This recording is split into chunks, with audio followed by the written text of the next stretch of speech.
which is excellent. A couple of, got John Spencer in the room from Harbour Care, Terry as an observer. Oh, sorry, my apologies. John Spencer from the Ratepayers Association.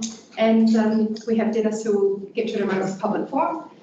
To start the meeting, I'd like to ask my Deputy Chair, Rika, to lead us in the Karakia. Morena, thank you, Robin.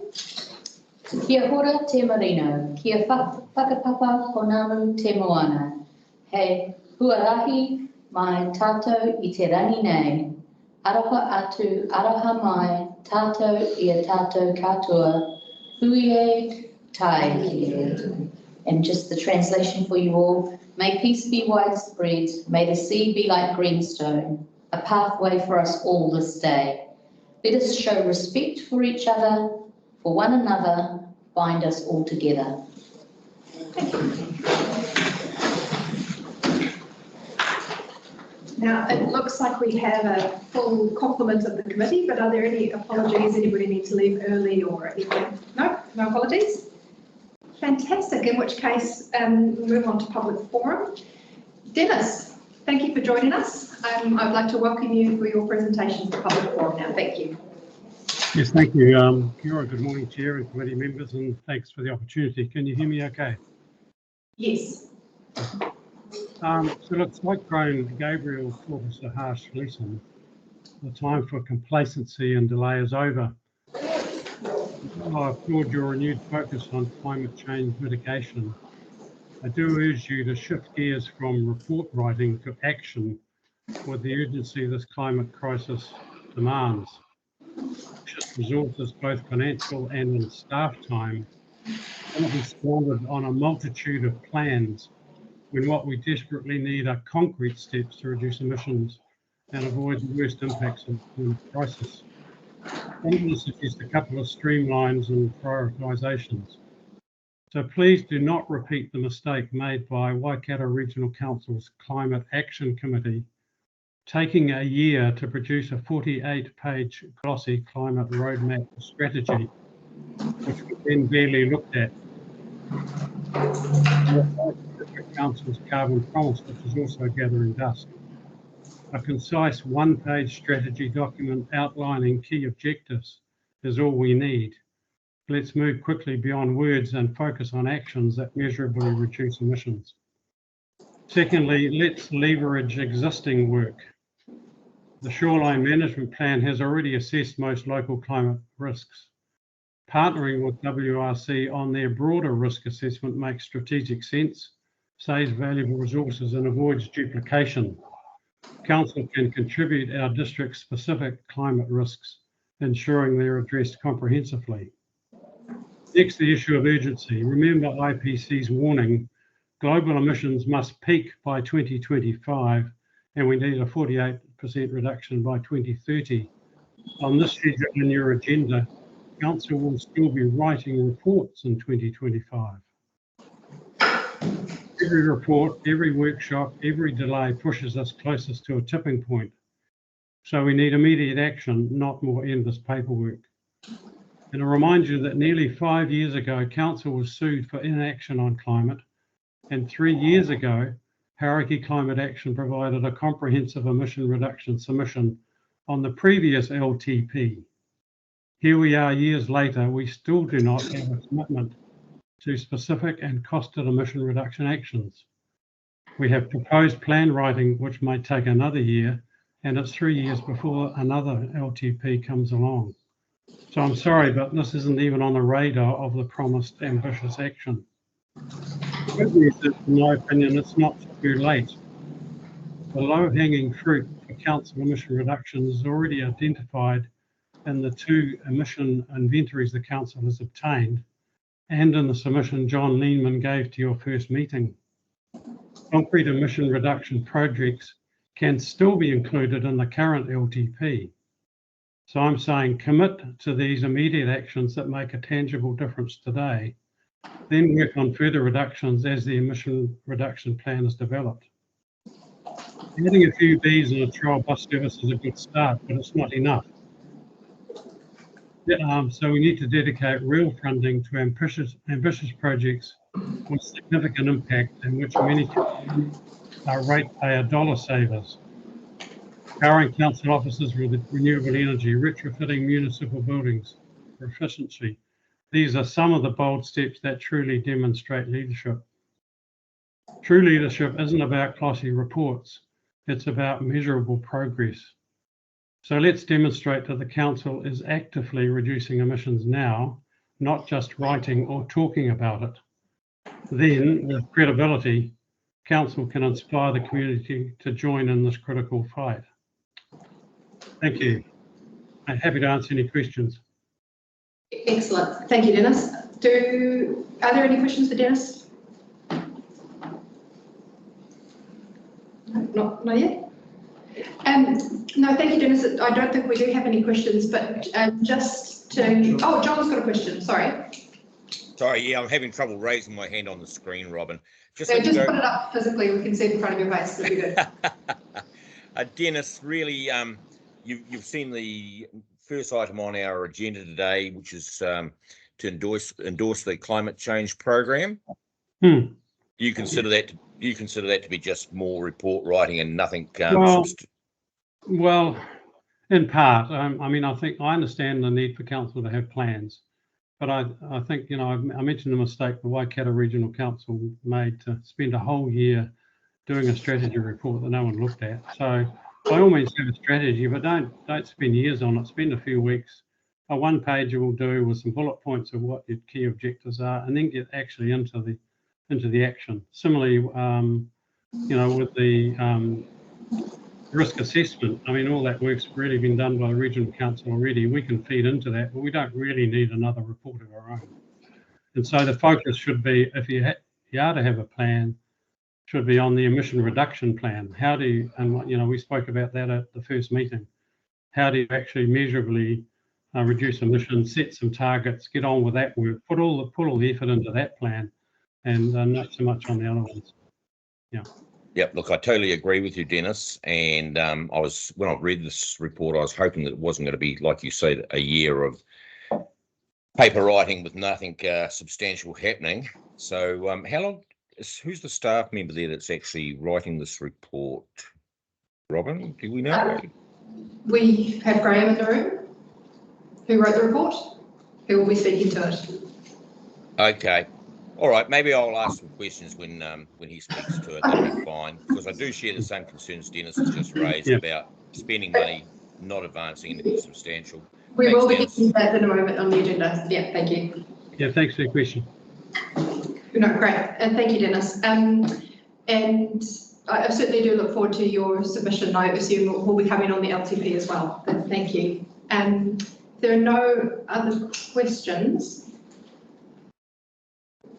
Right, just have a mover and a seconder to accept Dennis's record. Martin, thank you. And Dennis, please do stay on for the discussion. Thank you. We need all those in favour. Oh, we do. Yes, thank you. All those in favour? Aye. Thank you, Sally. You're welcome. Excellent. So do we have any items that aren't on the agenda that anybody needs to raise? No? Any conflicts of interest? That makes it easy. Fantastic. So we're moving on to minutes for confirmation, which you've all read. Any matters arising from the minutes? Anything anybody wants to talk about? Excellent. Does anybody want to move them then? I'll move. Thank you, Dali. Second. Rebecca. Beautiful. All those in favour? Aye.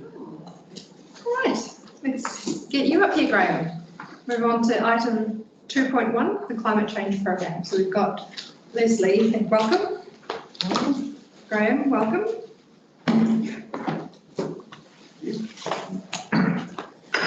We've Find where my report's gone. it's on page 12. You've got one. You can take the report as read, but Okay. I welcome you to give us any comments, any updates. Okay, thank you, Chair, and good morning, everybody, both in the room and online. Yes, this is a report which we could have brought as an information-only report, but as the climate change programme is wholly new, that thought it would be a really good idea to get the committee's endorsement of this programme for developing a number of work streams that are integrated around Council's climate change response. I would like to just take the report as read, and I'm quite happy to answer any questions. I'd also like to update everyone on progress that has happened to date, because although we're only asking now to be endorsed, we have actually been making progress.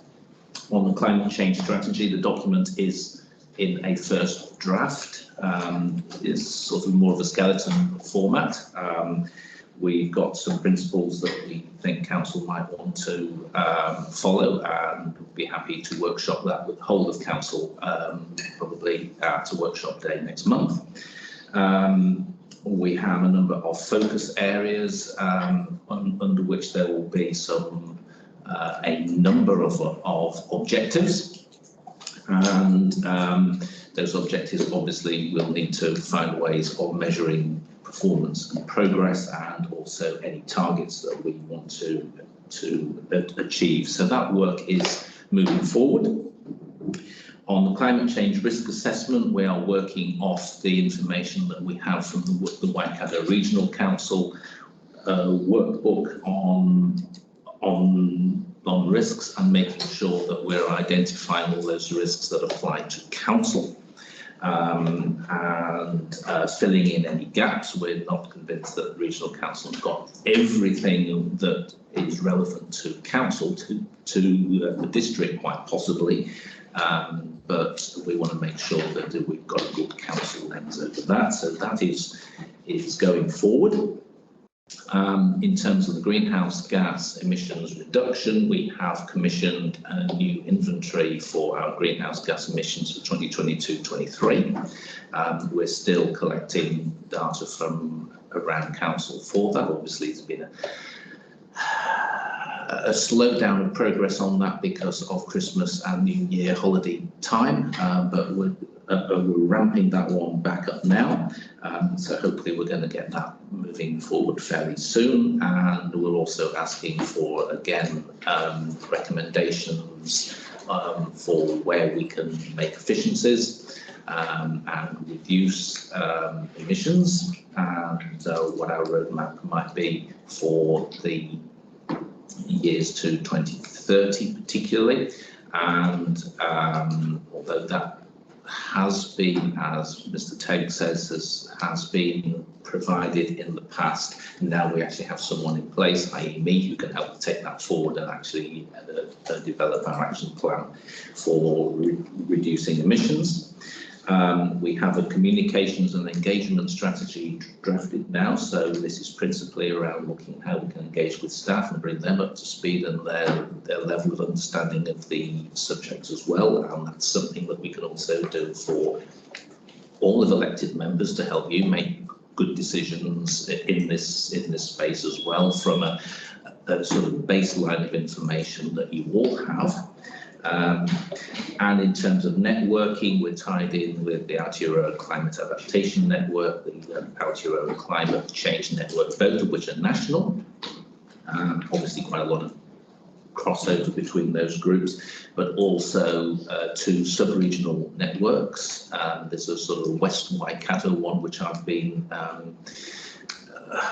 which I've given them a bit of an extra impetus to start meeting again on a regular basis, and I'm tied in with that one because I live in Hamilton, so it's easy for me to get one-to-one meetings with the regional council and the city council and so on, but also provided the impetus to have a similar sub-regional network of ourselves, Karakia, Matamata, Piarco and South Waikato, to my climate change colleagues on that side of the region as well, so we can all share information and processes and so on and so forth. So work is happening. The timescale in the programme plan is conservative. we'd like to bring things forward as quickly as we can, and although we might say middle of 2025, if we can get it in the end of 2024, even better. So I'm happy to take any questions. Thank you. Go, Delhi. You were talking about a comms program or strategy for staff and elected members, and I'm just wondering, just rereading this as I'm sitting here, what is the comms strategy for the community to understand what we're up to? Okay, at this stage, it's very low level because at the moment we're just looking for an endorsement of an internal work programme. Obviously, as we develop the greenhouse gas emissions reduction plan and the strategy, particularly then we need to refine the comms strategy to define just exactly what we are going to do and when we're going to do that. So we probably need a little bit more water to go under the bridge on those two work streams first, and any decisions around particularly consultation on, I think principally those two documents are the ones that leap out at me as where we and yourselves might wish to go out for some community consultation, and all the decision making around that will be made near the time. But we're certainly conscious that we're very happy to engage with stakeholders who have got particular interests on that, because we're certainly interested in getting ideas and thoughts that we can feed into the whole process. And say the communication engagement strategy is draft at this stage. There's more refinement that needs to be done, but certainly we are conscious of, while this is for council, there is community interest, or there will be as we go further. Yeah, so my thought is mainly around telling good stories, so not so much in the consultation space at the moment, because it's early days for us, so we don't know what it is that we want to consult on.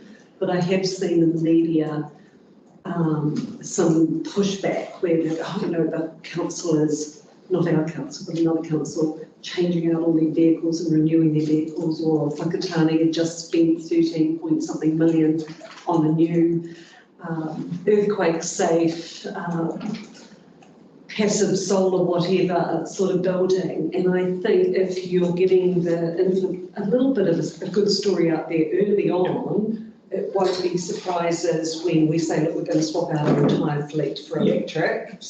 And the community goes, holy whatevers, we didn't see that coming. So I'm thinking about storytelling, and also thinking in the document, in the plan, the ability to show some leadership for the community. And I think that's not something that comes at the end of the process. I think that's something that we've got, as Robin and Martin know, with your e-vehicle that you can borrow in Thames.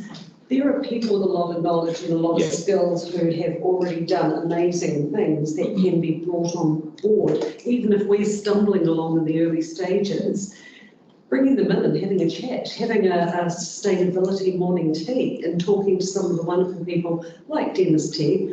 There's people in our community that I think we could engage on our pathway and say, we're baby steps at the moment, but hey, we're still looking for your input. Yes, indeed. Yeah. And rent over. No. That's really appreciated, Councillor. We need the story to tell. Yes.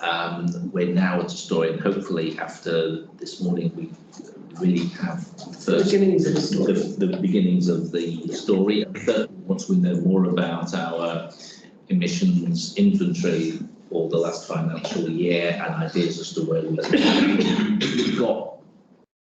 got things we can start to talk about and seek more input on and ideas. So certainly we are alive to that. Yeah, absolutely. Appreciate that. Yeah, thank you. John, I can see your hand up, but I just wanted to follow quickly, and Martin, just wanted to follow on that quickly, thinking about the engagement. Because looking at the page section 6.3 of your document, page 26 of our agenda, in terms of the strategy phase 2, which is listed as engagement, is happening March, April. So is that timeline slip-flopped, or are we still? Engagement, we're talking That's principally staff, but also stakeholders. There's Yes. no reason why we cannot hit that. March, April is still some time in the future. Yes, rapidly approaching. So yeah, there are stakeholders, and we're developing our contact list as we go.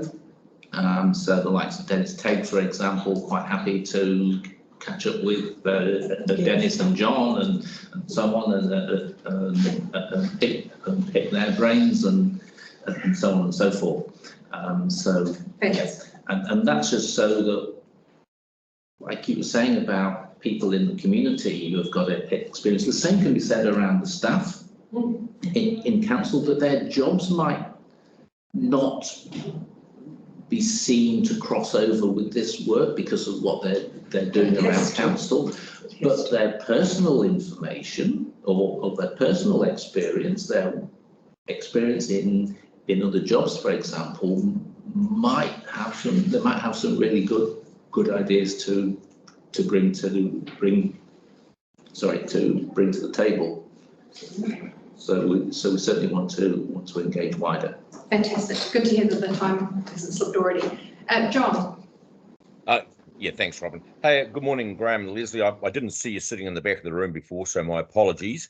When I asked who was going to present the report, just picking up on what Dennis said and what I think you just said, Graham, you thinking it's going to be maybe mid-25, but possibly 24 before we get this work through? Is it? Said mid-25 because it's the end of the financial year. We're certainly wanting to get this through as quickly as possible. Those are sort of the very latest dates, as I say. There's a very conservative timelines. We really want to bring this forward as fast as we can. I'm as conscious as Dennis and yourselves regarding the need to move and the need to get things moving fast. There is urgency. All of this work that is going on around the globe should have been going on around the globe 30 or more years ago. Some of us appreciate that, but we are where we are, and we've got to move forward as fast as we can. So that's what we're trying to do. There is a need to plan, obviously, because a failure to plan is a plan to fail, and we can't fail. We've got to get moving on this, and this is what we're trying to do. Okay, Graham. Yeah, sorry, can I just continue on? The consultation part of this, I'm all for the communications. That's pretty important and vital. But why do we need to go to consultation on this? Why? It's a council issue. It's council business. Why are we going to consult? Because that's going to take time and money. Indeed, leaving that decision open as to whether council wishes to consult or not might depend on exactly what is in the documents themselves before we actually make any decision as to what our advice to council would be. I hear what you're saying. It's certainly a thought that's crossed my mind. It is internal. Do we need to consult? It's a bridge to be crossed as we come closer to it, I think. But certainly, yeah, it could be time saving. But on the other hand, we don't want to get offside with our community because we seem to just do something behind closed doors. Well, which is why storytelling earlier is really important. Yeah, look, I'm not the greenest person around, Graham. I can tell you that now. But I realise the urgency of what's happening in the world and the part we have to play. I myself will always keep an open mind, Graham, but I would see consultation gone. But I await further information. Leslie, you had something that you wanted to say. I just wanted to say that consultation doesn't mean that we go out to the whole community necessarily and ask the kinds of questions we usually in that formal consultation, it might be exactly what Graham was referring to, that we talk to people in the community who have an interest and a knowledge about things like a climate change strategy, and we touch base with them and share our thoughts, and we get feedback from them. That's engagement with the community as much as, you know, going out with a formal document and asking for over a whole month, what do you think of this? Thank you. Martin, is your question still? Yes, so some of this has been raised, and I mean, John's point about consultation, I think prior to the climate change local government NZ climate change declaration being signed, we went out to the community, and I forget what the numbers were, but it was either 80 or 90% of community were in favour of council doing something. But I guess also, so with the council moving to replace vehicles with EVs as they come up for renewal, how much of this, the mitigation plan, actually needs to go? I mean, some of it's already happening, and it's not stuff that we had to vote on. It's not stuff, it's just become purely operational. Yes. So how much purely operational stuff can this committee encourage council to do that we just go off to the chief exec after ratifying through council, full council, and just say, this, get this stuff underway? We already know from previous emission reports what our council own emissions are. So I'm just sort of thinking there's a whole lot of the stuff that's already there, and I appreciate the plan to fail to plan thing, but just sort of keeping with what Dennis had said, there's got to be stuff that Aileen can be introducing to staff and that can just be happening, so we can go out, hey, we're developing this plan, at the same time we're already doing this and this, and then kind of wait for the policy and the plans to catch up. That's right, through the chair. Sorry, it's quite a long question. I put a question out. We're already doing some of the stuff that will be in the plan. We know that, you know, but the community doesn't know that. But and this endorsement that we're asking for is actually an endorsement to go ahead and prepare that plan. And so the plan will be prepared if you endorse this program of work. That's what we need to do. We need to set it. We need to formalise some of what we're doing already, and have some additional actions for the things that we know we must do and aren't doing yet, with a time frame. Very well said. So you can see those things all happening. Yeah, the plan will pull it all together, so it's clear about what we're doing, and we're able to measure what we're doing from one year to the next, so we can actually track our progress. Yeah. And so it is auditable as well. So it can be audited. It's transparent. Yeah, it's transparent. And things like the action plan might say, hey, we need to do an emissions reduction plan. We're already doing an emissions reduction plan, but it might say we need to do more of an emissions reduction plan. We need to be looking at what the next lot of carbon budgets or next targets are going to be for 2035. And so on and so forth. So, and I fully appreciate that in the report that you've written, we've listed out the two options and the advantages and the disadvantages. The disadvantage of not endorsing this plan is that it won't be, because it's complex and there's lots of moving parts to it, that it won't be as streamlined because it won't be all of one plan. There's no suggestion that if we don't endorse a plan, nothing's going to happen. It's just, you know, how we put it. The other point I was going to make is that we've already started on with our shoreline management pathways project.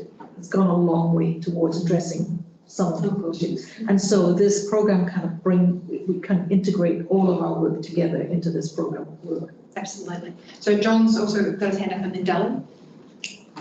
Yeah, Martin, that was a very good question you asked, and if you just watch Dean's face, because you're going to think council's out of control in a second, but there's nothing to stop this committee actually identifying certain things that may be coming up, and I could think of a rather large TCDC project shortly, where we could have a matter put on this table for discussion and then sent through to council as a recommendation.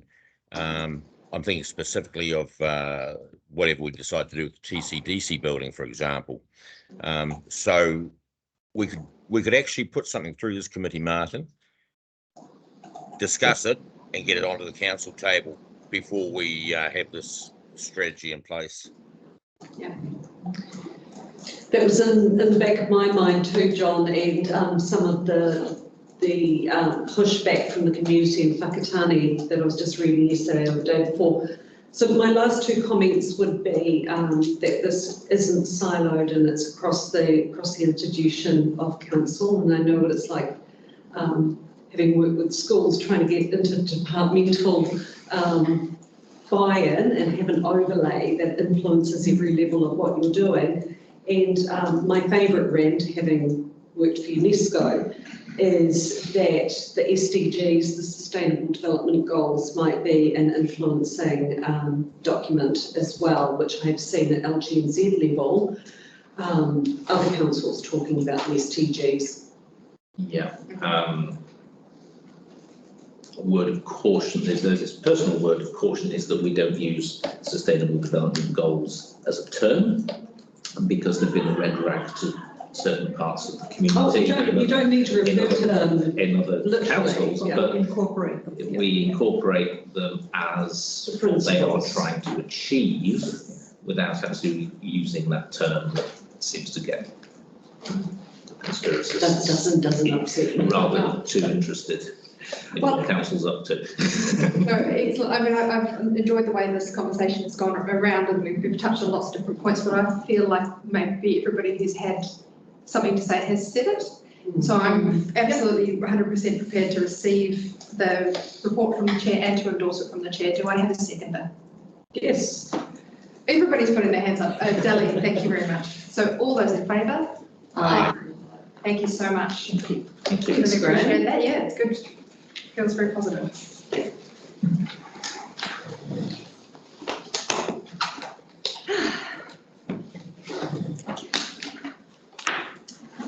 Excellent. Moving on to item 3.1, Mayor's Taskforce for Jobs. We have Helen Flynn. And the banner. And a banner, which you can all see online. So Helen is our Community Partnerships Coordinator.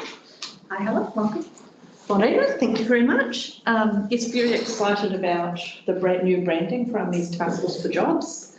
This is Tama, he's a rangatahi from Thames. He is, yeah, I don't know if you can see it on the, but I'll circulate a lovely picture.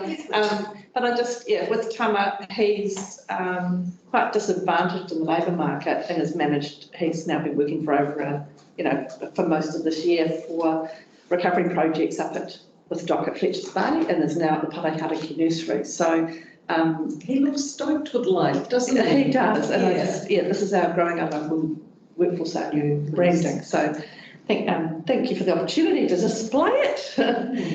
Taking the report as read, I just want to, just one thing is in terms of our outcomes, we've partnered with the Ministry of Social Development in getting funding for either what's called Flexi Wage Project in the community for the coastal kaitiaki roles at Mercury Bay, which is around the June weeding and June planting. They're 6-month placements, and I've reported here that we had our first one cadet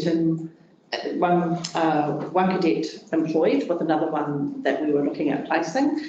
We've extended the funding, which is between recovery funding plus Ministry of Social Development funds plus Mayor's Taskforce for Jobs funds, so zero impact on council's budget, and we've managed to extend that to 3 coastal kaitiaki just because the work is there. It's taken a lot of pressure off the June care there.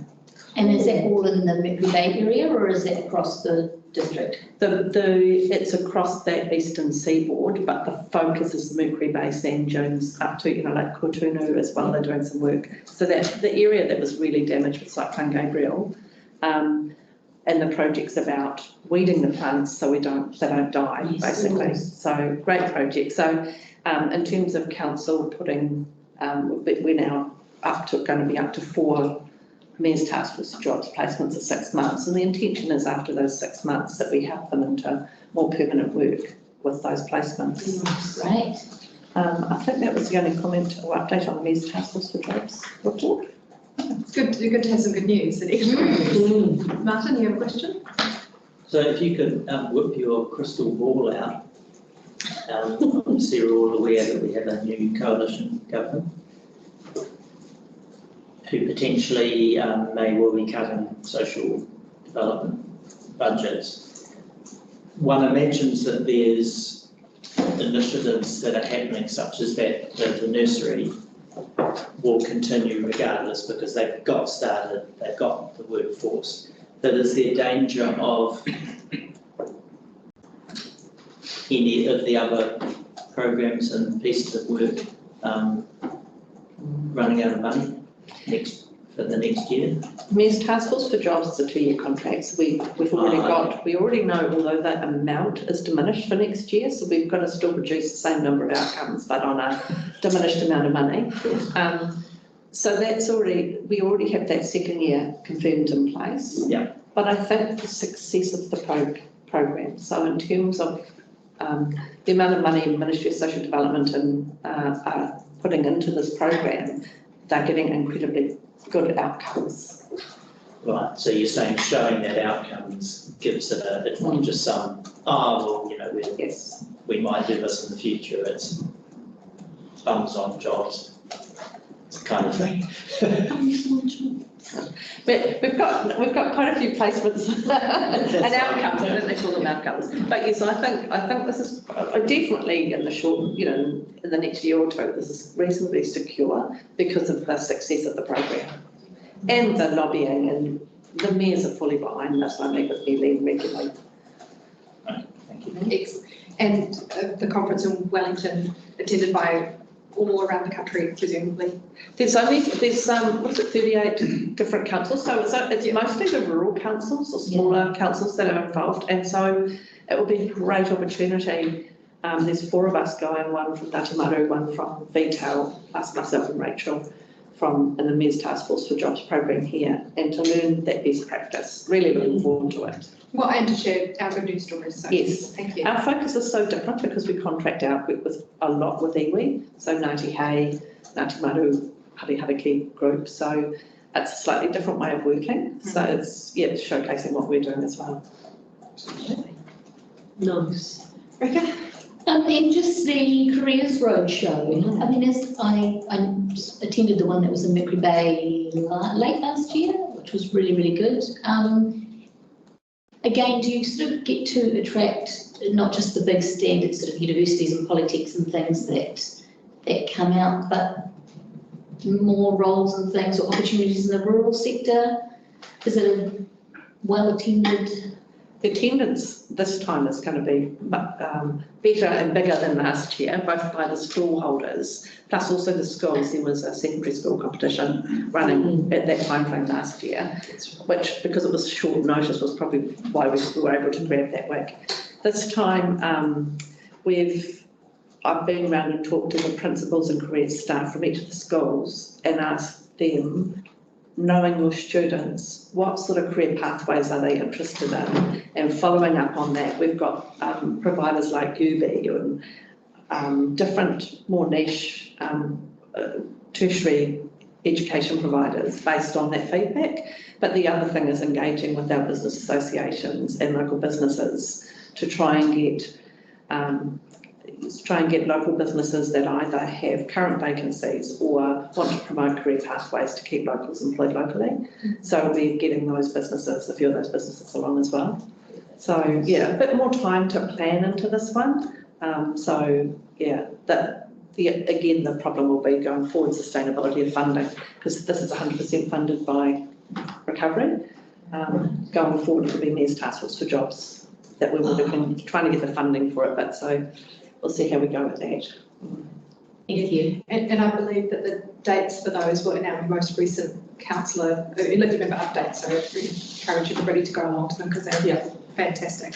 I think the other, Chair, the other thing we're doing this time is having a promoting council careers as well. So we've got a quite strong council present in each of the roadshow stations.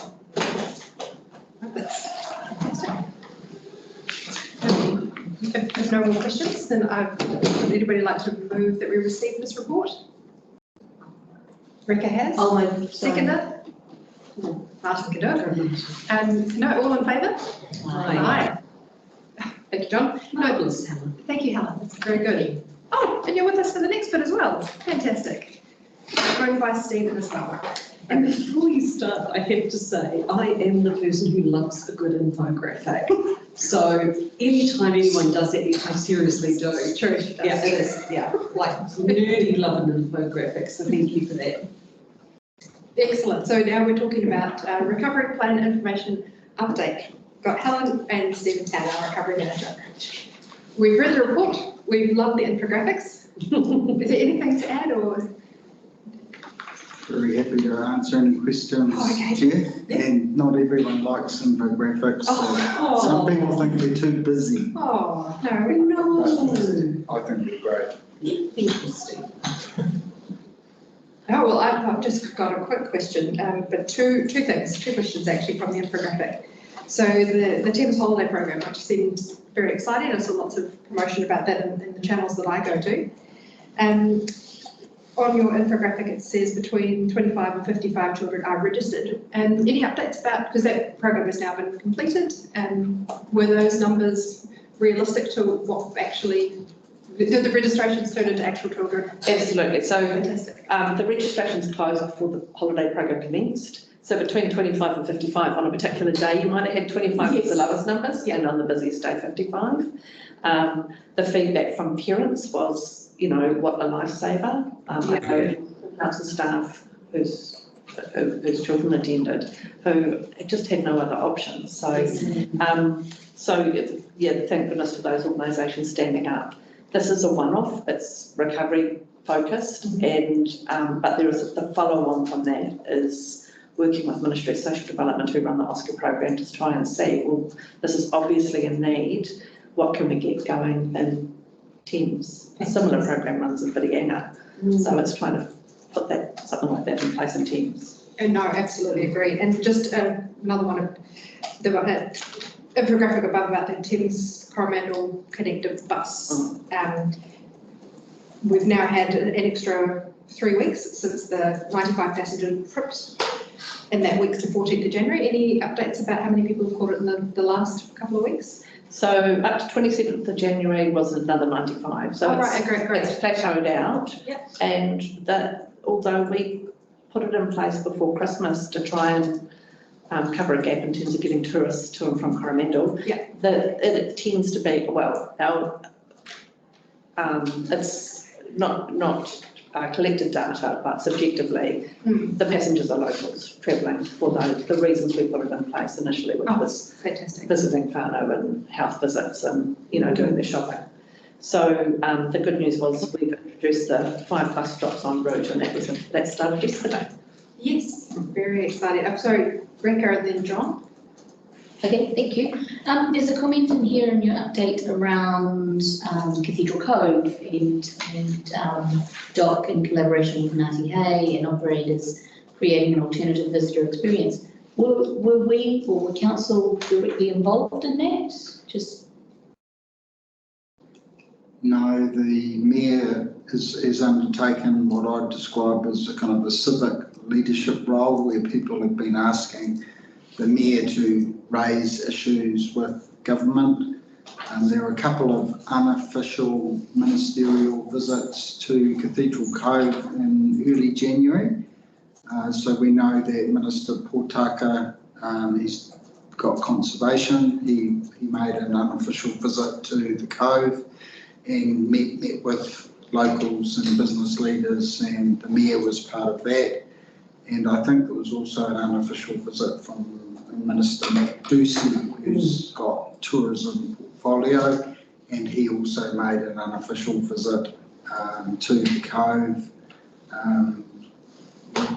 The Department of Conservation has put out some information to outline what they're going to do over the next 9 months, because they're already looking to have a clear plan of what does next summer look like, and does that include reopening a walkway along the same route or different routes, or does the Cove remain off limits from land-based access? So they're working through that process, and they're assuring the public that they will do specific engagement on what their plans might look like as they roll them out. And that's an issue that's been coming to council as well, so I feel. Yeah, I was just wondering, because it was in this report, Yeah. was there an active role that we played here, council played here? Thank you. John? Stephen. Hey, listen, I was just reading that part of the report with Waka Kotahi and council approaching local contractors regarding roading work, Stephen. Yep. How many have we approached, Stephen? How many are there? There's a growing list, and we intend to gather those names up in March and probably hold a bit of a forum for those contractors, so that they can all see how many of the small to medium contractors there are out in the peninsula. And we're just being cautious, John, not to overpromise in this space with Waka Kotahi at the moment. There was a $6 billion fund put aside for cyclone recovery activity under the previous government. We are not certain where that $6 billion is at the moment, and that will unfold over the next few weeks. Okay. So we we haven't actually approached. I'm really quite keen on it, Stephen, for a number of reasons. It pumps money back into the local economy, and I'm sure we're going to get a great service from the local contractors. Have you had any? You haven't approached any of them, so you don't know whether it's going to be too onerous for them to meet the standards that will be required, Stephen, or what's your feeling on that? Yeah, so there's a lot of chatter about health and safety and whether smaller contractors are able to deal with the health and safety systems that need to be put in place. The people in Waka Kotahi that we're working closely with don't think that health and safety is the Achilles heel for smaller contractors that some make it out to be, and we will have Waka Kotahi co-presenting when we bring those contractors into a forum. It might be a little bit like the Careers Roadshow, that we will also go out into different parts of the community, try and connect with contractors that we may not have had much business with over the last 5 to 10 years. We might not even know that they're there and that they have an interest in working on council services, and particularly state highway and local road maintenance and resilience. Okay, Stephen. So if, we're working with Waka Kotahi on the state highways, and we've got local roads as well. Can we go it alone, just using local contractors on local roads without Waka Kotahi involvement, Stephen? I don't believe so, John, because the mountain of work that is sitting in the resilience program, we definitely would need to grow the smallest contractors that want to be involved, but we are still going to need definitely some tier 2 contractors to commit to a program in this area and to then grow their capability to match the workload. Okay, Stephen, no, thanks for that. I'm really keen on it. I just see it as being some real advantages for us locally if we can progress this. But thank you. Cool. Looks like the questions have dried up. So, last chance. Excellent. In that case, I'm really happy to move that we receive the recovery plan implementation update. Have I got a seconder? Dali, thank you. And all those in favour? Aye. Aye. Thank you very much.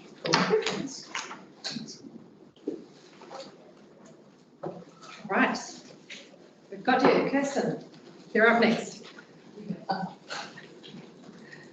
So item 3.3, peak summer events, future of the major events fund. And since Whangamata features quite heavily in the major events, it seems quite fitting that we're here today. Welcome, Kirsten. Thanks. Good morning, everybody. Morning. Morning. I take it you've all read the report. So we just had an internal staff peak summer briefing about 3 or 4 weeks ago. So I went out to the people that held sort of major events, over 2,000 people over that sort of couple of weeks of peak period, just to get their feedback on how things went, if they had any issues. I spoke to the police to see if there was any issues, and our regulatory team.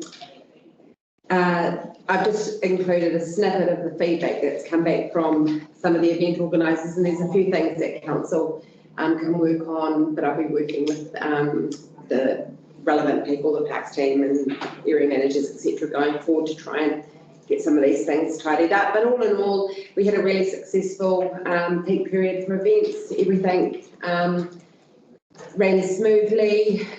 It was nice to see our people back and the sun shining, and there's a lot of really happy event organisers. We obviously didn't have the Greenstone Summer Concert, but we did have Beach Break, Whangamata and the Koro Classic at Matarangi. I went to the Koro Classic at Matarangi, which was an eye-opener for an old lady like me, but it was really well run and just such an amazing venue. So it was great to see so many people having such a really good time. So yes, are there any questions about the peak events? I don't have a question, just a comment. I know I've just had really positive feedback from the folks that have been in town and have attended the various ones, certainly in Mercury Bay. You know, even just the events sort of that are out at Corogland Tavern and things, just the ease of the buses that are on and things like that. So, although maybe not directly related with council, I think that it was one of those iconic kind of Kiwi summers where there were things people could do, and from the ones I attended and looking in, they all seemed to run really smoothly, like incident free. Yeah. Which is great. It has been good, and we've still got a couple of big ones coming up. Obviously, we've got the beach hop at the end of March here in Whangamata, and we've got the Kubota bill fishing competition in the Tianga. That's the 14th to the 16th of March. Are they the same weekend? No, beach hop's about the 24th. Oh, so okay. Yeah, and Kubota's 14th to the 16th. So the Kubota billfish competition is growing year by year. I think this year they've got 420 boats entered, and I think they would have probably an average of 5 to 6 crew on each boat. Well over $1 million worth of prizes. It's making it almost the biggest billfishing comp almost in the world. I think there's one other that's bigger. So council has been working really hard with them this year to try and make the event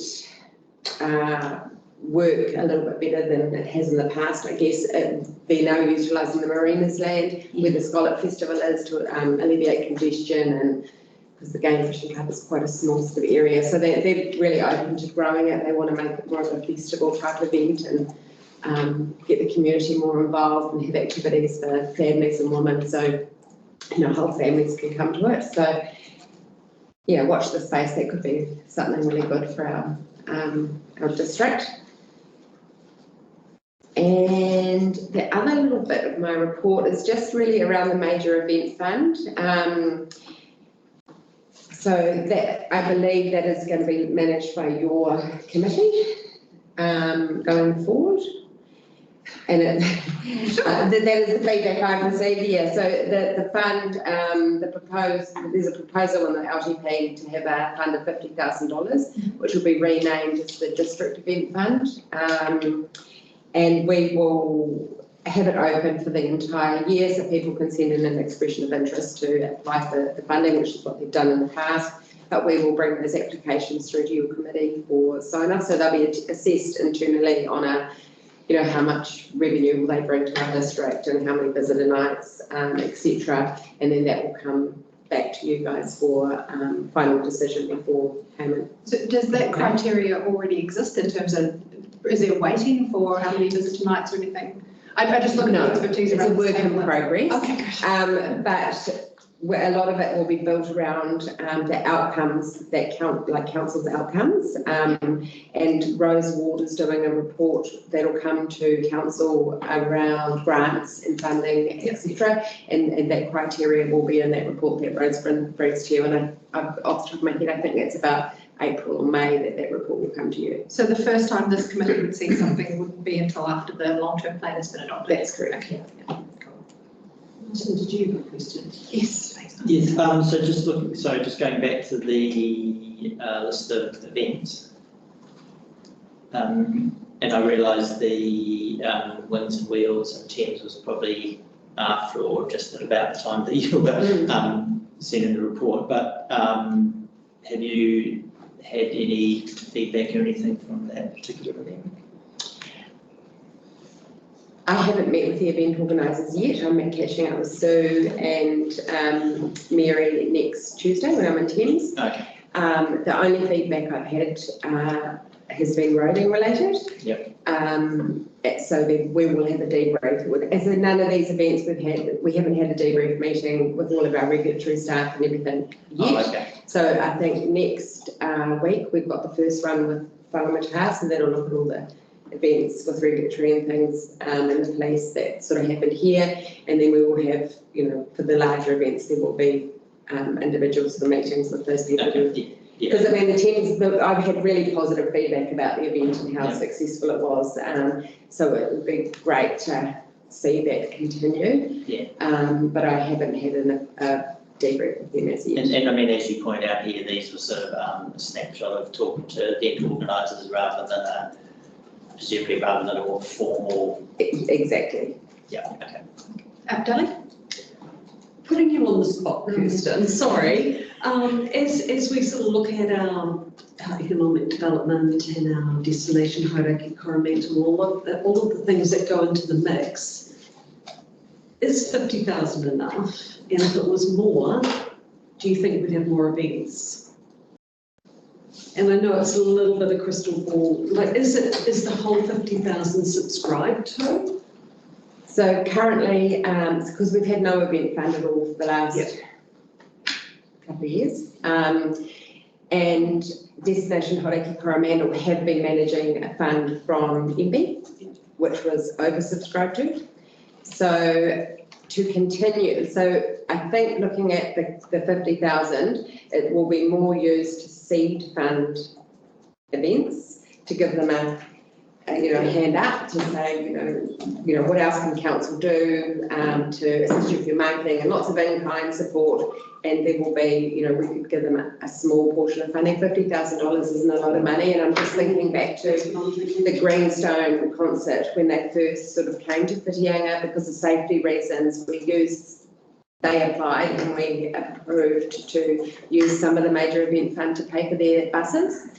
Now that was $20,000. So $50,000 doesn't go very far. That's what I was thinking, it's just clicking over. Yeah, and I think the Thames Wings and Wheels event, they had over $50,000, I think, in total of funding from different strands.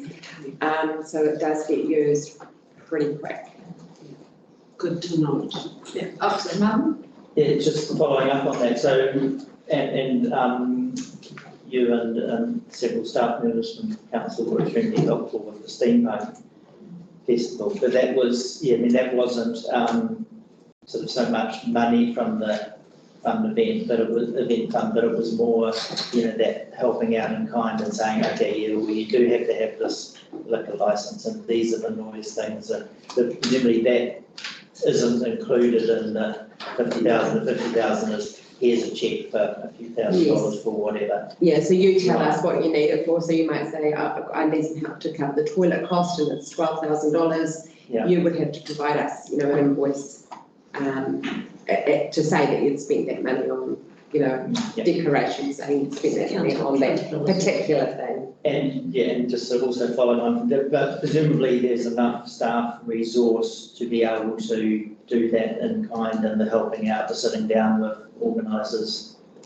Sort of, you've got that staff resource. I mean, yeah. So basically, I would meet with them initially, yeah. and then if it's, you know, regulatory related, we'd have another meeting, and we'd invite, say, someone from Alice's team, Brian's team, and talk to them about those. If it's something about parks, then we'd have a site meeting with parks and go around and, you know, look at the areas they're wanting to use. So we do work collaboratively in-house. Yeah, so that's all been happening in the last couple of years, even without that event fund money. Yeah, and our comms team are fantastic, like, you know, spreading the word and social media posts, and we've got a good website now, so that we put all of our events on there.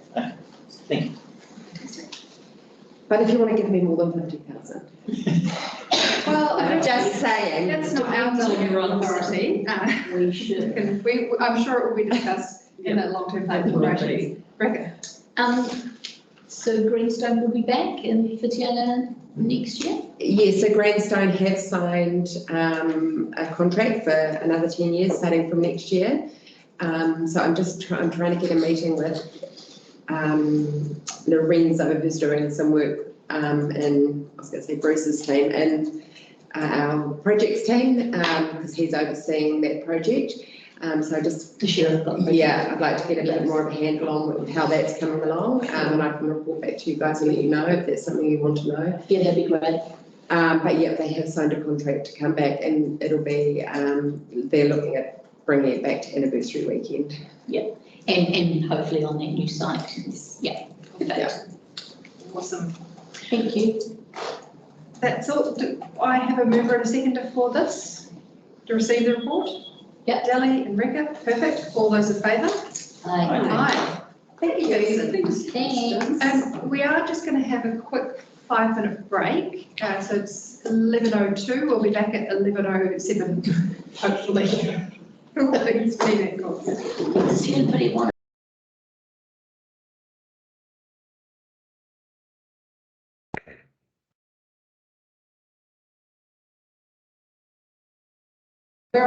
John, do you want us gone?